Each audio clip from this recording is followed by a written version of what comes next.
What's up, guys? Welcome to A Reseller's Life. My name is Chris. Thank you so much for joining me. Today's going to be a quick video, but I'm going to give you guys 4 tips on how to improve your search ranking and maybe look at it in a way that you haven't before. Some sellers are feeling like eBay is unfairly targeting them, and I will try to show you in this video that I don't think that is the case. So let's get straight into it. The first one that improves your rank in the search is actually click-through rate. So what that means is somebody is scrolling through eBay to find something. If they see your listing, that's an impression. So if you click on the performance tab on ebay.com, you might need a store subscription to do this, but if you click on the performance tab and you scroll all the way to the bottom, you can go through item by item and look at the click-through rate for every single item. So this is important because the customers, they're scrolling through, they can't see your beautiful description. Some people write really flowery language, or they know a lot about their item, so they're writing paragraph upon paragraph of amazing description that no one ever sees because their click-through rate is slow. So how can you improve click-through rate? It's pretty straightforward. It's only the few things that you can see when you're scrolling. It's the photograph, the profile picture, the first picture. It's the title. It is the price. It's the great price button if you have that. It's top rated plus if you have that. Free shipping, free returns if you have that. All of these things improve the click-through rate, which is what eBay needs to determine whether or not your item is worth showing their customer. A lot of eBay's traffic is paid. They paid good money to get these customers in. They're trying to convert as many of these things as possible. This is why eBay favors brand new items. So I work with 2 dropshipping companies. One is Sweet, one is Zik Analytics. They both have told me, plus eBay says this, 86% of the items on eBay are brand new. And it makes sense because eBay can develop some search history and conversion history with a brand new item and determine, okay, if I give this person this listing, this visibility, it's going to convert X amount.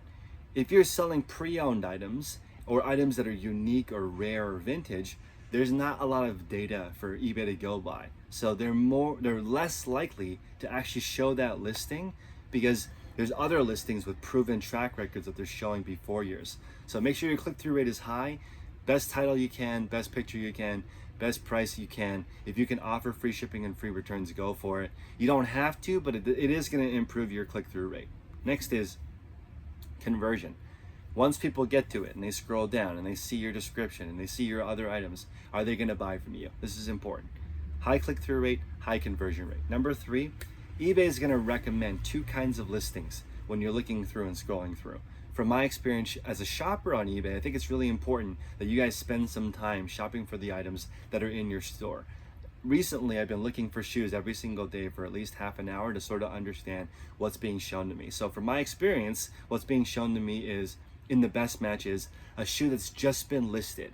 Okay, so a brand new item is going to show up higher just because it's brand new, and hopefully it catches my eye and eBay can get a quick sale. So best match does favor items that are brand new listed.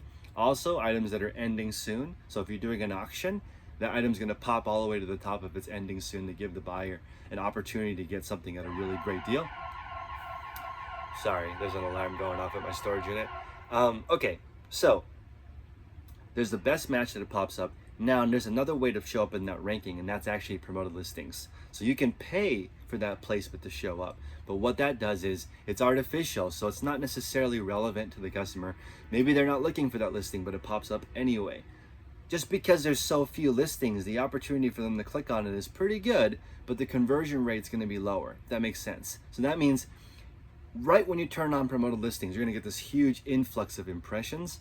So that means more traffic, it means more sales. But let's say your conversion rate's really low. That would mean eBay says, even though you're paying for the listing, we're not going to show it to customers because we know it's not converting at a high enough rate, right? So we tried it and you got some extra sales because we gave you the traffic, but it's not converting high enough for us to continue to give you traffic. That's why people are toggling promoted listings on and off to get that artificial boost. But the best way to do it would be to put items in your store. Continuously put items in your store that do have a fantastic conversion rate. That's really important because then it teaches eBay to let them know this person is consistently putting great items into their store. In my store, the items that sell the best are always brand new. That's just been my experience. It doesn't mean the older items don't sell. It just takes longer. It takes, I would say, twice as long. 4 or 5 months to sell a pre-owned item.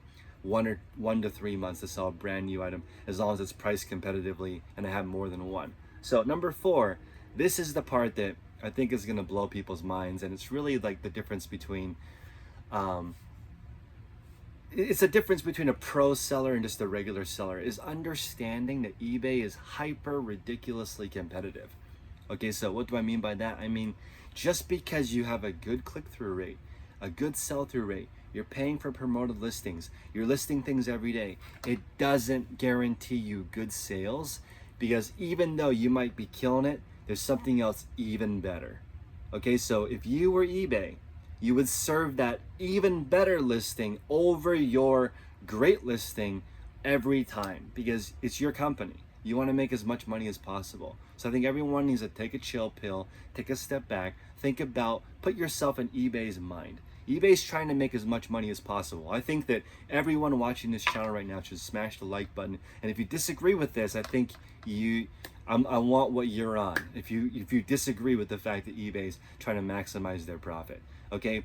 They haven't really been spending a ton of money on improving the platform. They do spend a little bit of money, but they spend all of their money on all of their effort on squeezing as much profit as they can out of every single listing that they currently have. Of course, I do believe eBay is actually improving the platform, but I believe they're masters at extracting as much profit off the current system that they currently have. So I feel like people should not be hurt if your listing isn't showing up high in the ranking. Just adjust these 4 things. So get a pen out right now, maybe pause the video, write down these 4 things. This is going to help you rank higher in the search algorithm. Smash the like button, and these are the 4 things. Number 1, you got to have a high click-through rate. So focus all of your energy on the best title, best title, best initial picture. This is why some people use a stock photo, because stock photos convert better.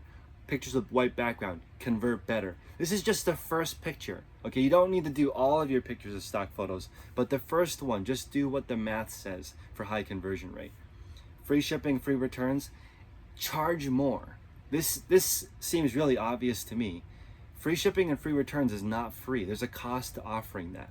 Okay, meaning if you have free returns, you have to pay the shipping to the customer and the shipping back from the customer. That's expensive, right? But not every single item that you do is going to be a return. Only a small percentage, hopefully under 5%, are going to be returns. Just charge slightly more and offer the free shipping, free returns, so that you can show up a little bit higher. One of the items that I'm selling right now is Apple AirPods, right? I'm about $3 or $4 above the competition, but I have free shipping and free returns. And I haven't had any returns yet, knock on wood. But if I have one, hopefully I sell enough units to offset that. Okay, so it's a volume game. It's very competitive, and it's cutthroat. So you've got to make sure to pay attention. So thank you guys so much for listening to these 4 tips. Please pick up my reseller field guide for $35 with code YouTube in the description below. Really helps out the channel. And I'll see you guys on the next show. Take care.